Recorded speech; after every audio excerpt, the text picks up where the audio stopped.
પૃથ્વીરાજ ચૌહાણના સૈનિક અભિયાનમાં સૌથી પ્રખ્યાત અને રક્ત રંજિત યુદ્ધ મહોબામાં લડાયું.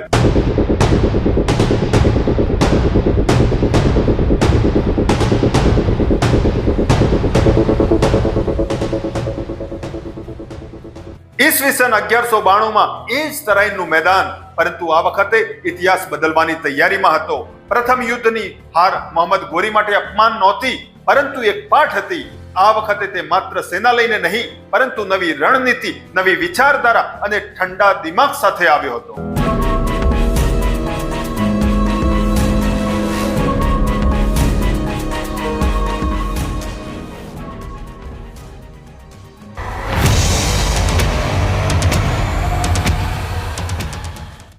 ઇતિહાસમાં કેટલાક નામ અવાજ નથી હોતા, એ ગુંજ હોય છે. રાજપૂતાનાની માટીમાંથી ઉઠેલો એ સિંહ, જેની તલવારથી દુશ્મનો થરથર કાંપતા હતા. સન્માન, સાહસ અને સ્વાભિમાનનું બીજું નામ એટલે પૃથ્વીરાજ ચૌહાણ.